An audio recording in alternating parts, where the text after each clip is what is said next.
aba business abali eyo abalina otu business eyo mu butawuni oluguudo bwe lunatuuka ku nnyanja Kyoga abalango bonna abadde bayita Tororo abadde bayita Karuma bagenda kuyitaawo.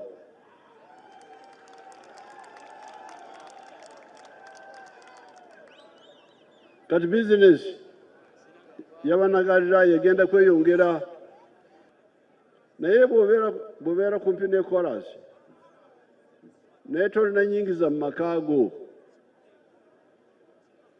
tekirina makulu. Kati awo NRM webagambira nti mulina okwongerako ekigambo ekirala obugagga. Twetaaga obugayiga mu buli maka kubanga okubeera kumpi ne chorus eyo nkulaakulana ya kitundu eyo nkulaakulana naye olina enkulaakulana eyo erina okulabika mu maka go.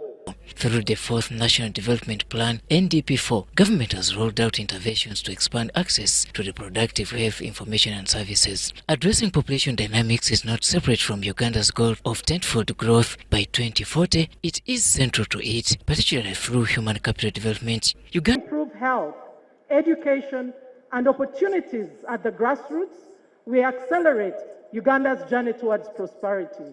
Local actions like the PDM, when aligned with national goals, can transform lives and communities. The Bureau to ensure that we provide statistical information that can inform planning, policy formulation, and evidence-based decision-making.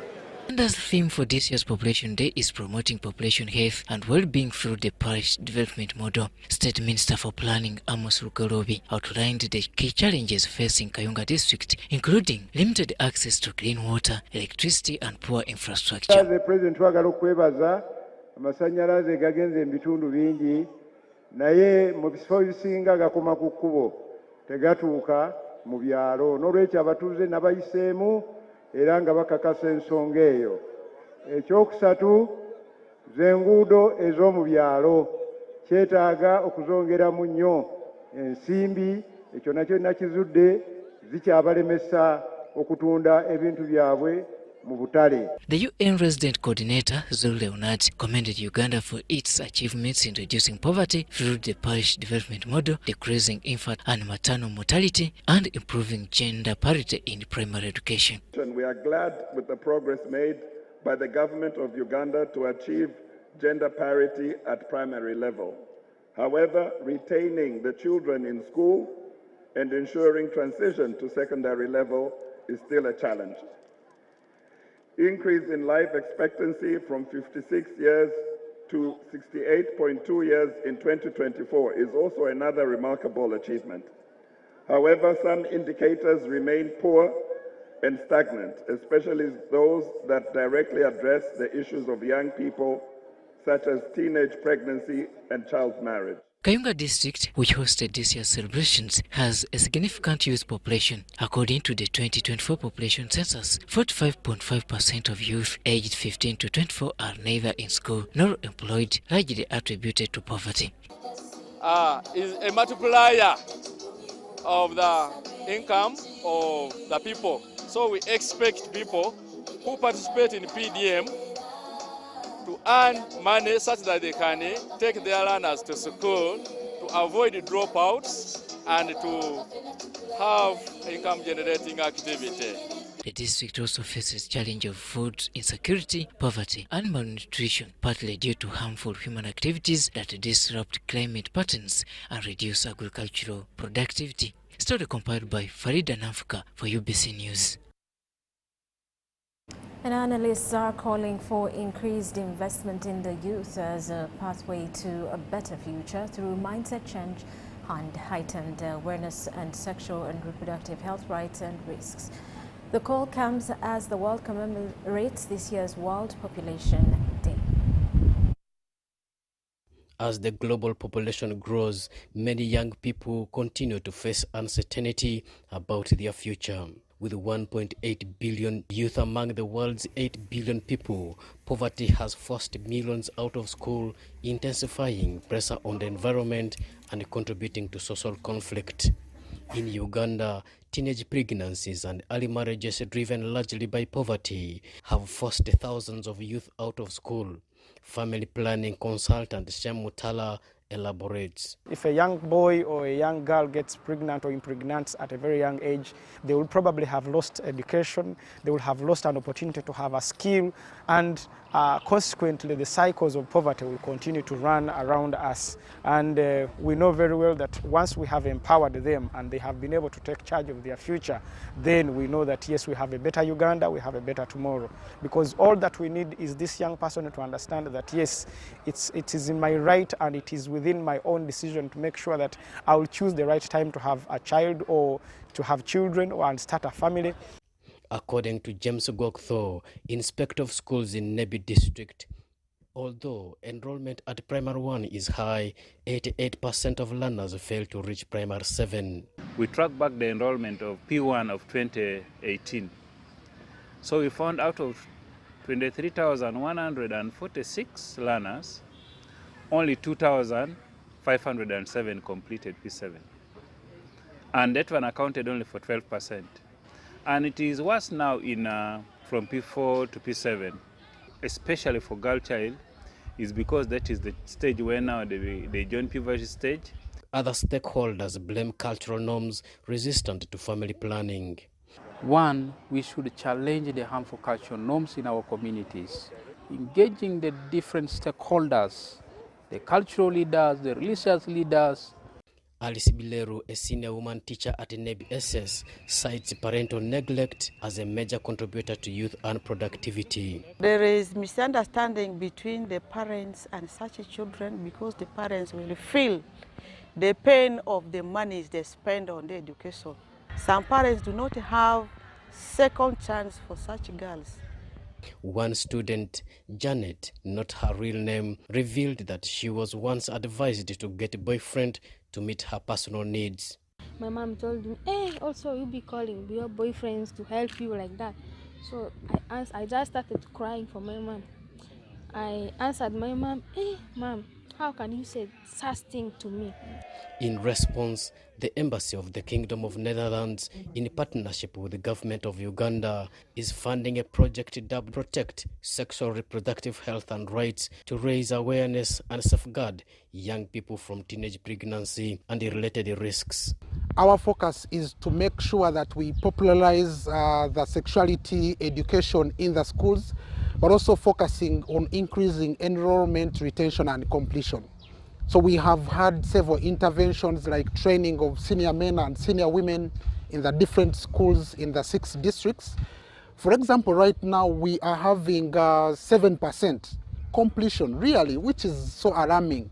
So we want to make sure that at least by the end of this project, we have 80, we have 90, and we have 100, if possible, of the girls and boys who enroll into school completing their school. Joseph Odama, UBC News. Now, the Inspector General of Government, Betty Kamya, has warned Ugandans against shielding corrupt officials as Uganda joins the rest of the continent to mark African and Anti-Corruption Day. That was yesterday. Now, Kamya says it remains a dilemma when implicated individuals are dragged to court only for their relatives, friends, and at times even religious institutions to come out in their defense. She made the remarks while addressing the media at Uganda Media Center in Kampala. Can only commemorate, not yet celebrate the day, because Africa, and Uganda in particular, is still a long way off from a shared objective of eliminating or at least reducing corruption from this continent. Africa loses about $140 million per year to corruption. That is equivalent to over 520 billion Uganda shillings. We lose that to corruption, and of that, $2.7 billion, or about 10 trillion shillings, is lost from Uganda. To put this in context, if Uganda could save the 10 trillion shillings from corruption and divide it among the 10,000 parishes of Uganda during this PMD season, each parish would receive 1 billion shillings per year. Imagine if each parish in Uganda, based on the parish development model, was to receive and plan for 1 billion shillings per year. How would our parishes look like? It is very important that all citizens are mobilized for a mindset change. Environmental activists are calling on government to address corruption-related gaps that continue to worsen the impact of climate change. Speaking at a press conference in Kampala, representatives from various climate change NGOs urged authorities to act, arguing that corruption is a major driver of environmental degradation. They cited increased encroachment on wetlands and other protected areas as a result of weak enforcement and poor management.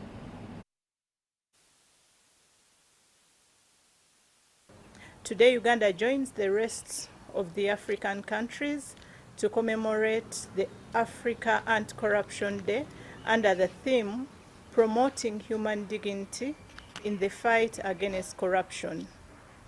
This theme calls on all actors, government, civil society, the private sector, and the citizens to recognize human dignity in all anti-corruption initiatives and to protect the most vulnerable from the devastating consequences of corruption. It also encourages a more holistic approach to anti-corruption efforts, recognizing the importance of protecting individual rights and promoting social justice. Various reports have revealed corruption to be a major barrier to sustainable access and use of land, as well as a constraint to an effective response to climate action. Issue a resolute to call all political parties, institutions, and electoral candidates. We demand clear, public, and enforceable commitments from all aspirants at every level of governance to protect land rights and advance genuine climate justice as a core part of their political agenda. Now, the Executive Director of the Uganda Cancer Institute, Dr. Jackson Orem, has called for urgent action against esophageal cancer, stressing the need for public awareness, early diagnosis, and timely treatment.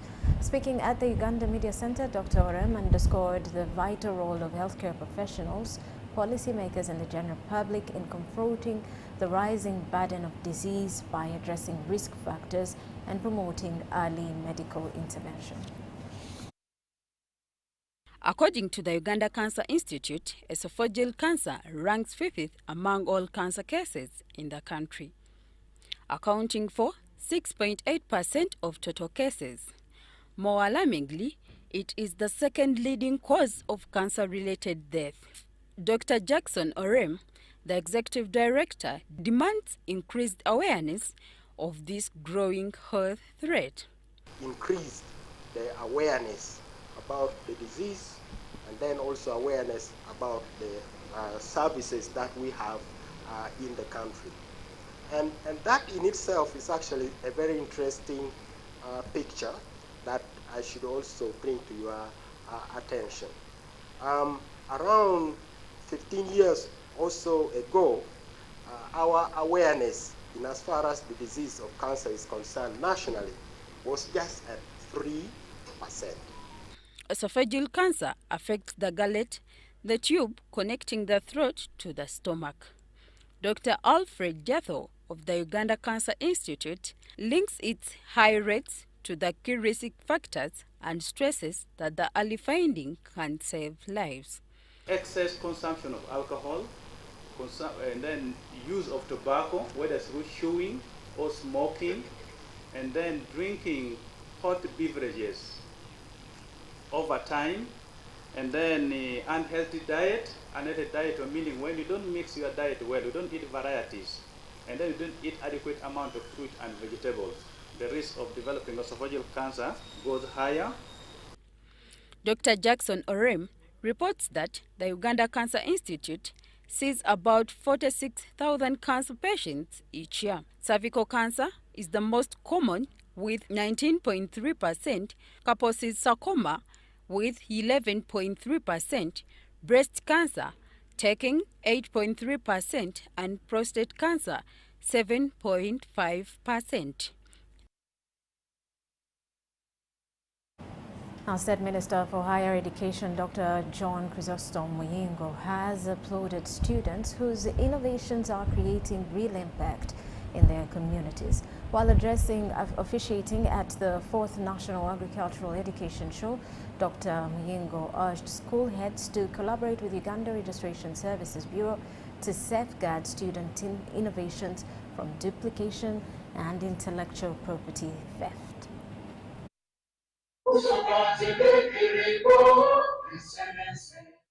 Speaking at the event, Dr. Muyingo emphasized the need for schools to document and safeguard learner innovations, noting that such initiatives reflect the success of a curriculum that blends theory with hands-on skills. The schools and organizers of the event to document the innovative projects exhibited and work with the Uganda Registration Bureau to start on the process of protecting these ideas generated by our students. I call upon all the partners to focus on growing these innovations from the schools and institutions to the market. Under the competency-based curriculum, which promotes inclusivity and practical application, schools are increasingly embracing innovation-led learning. And with schools, they don't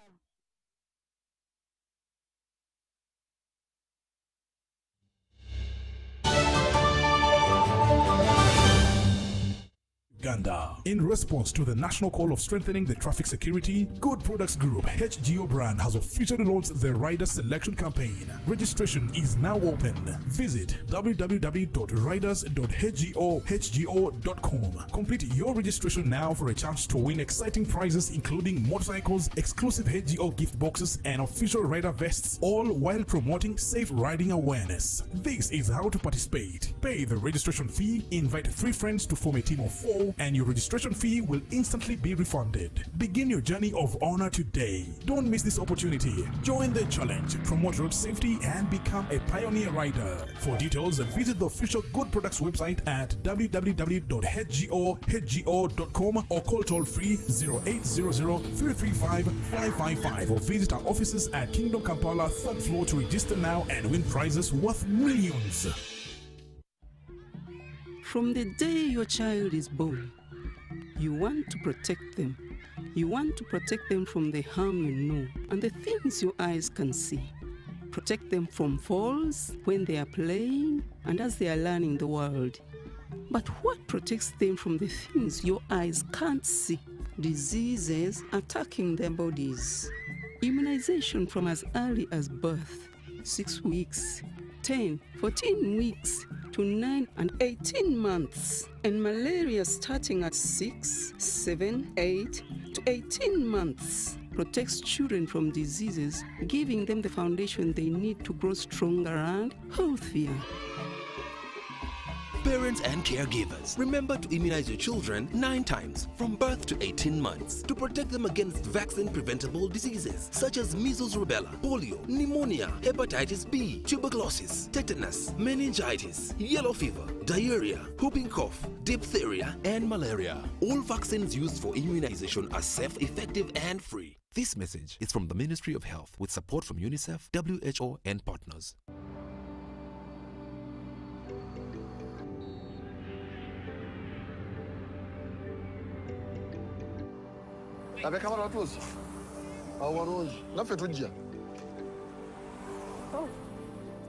Bami kwan, ana inakuchange ono. Uncle, you can just use your phone. Hey, tuina momo. Wako mwana kununya change. Neanza nyo. Yes.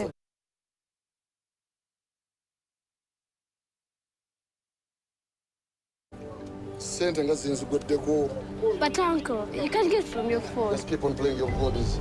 What did you mean?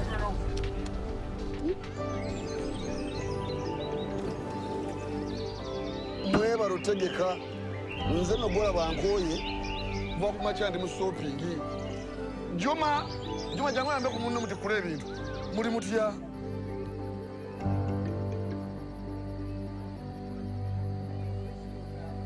Uncle, you're suffering again. Can you put it on your phone and make money?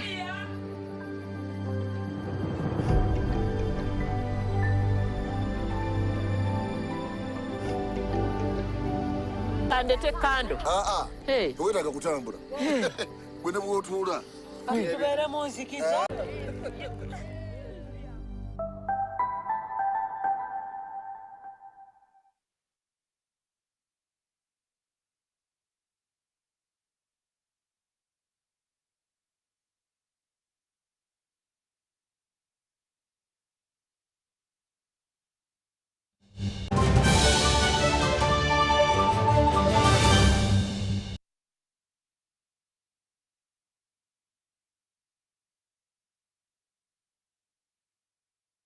District, where Thanksgiving is being given in honor of the Chief Justice. Let's take a look.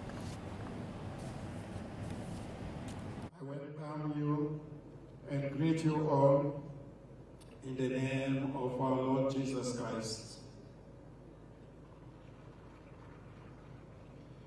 We first of all thank God who has gathered us here today as one family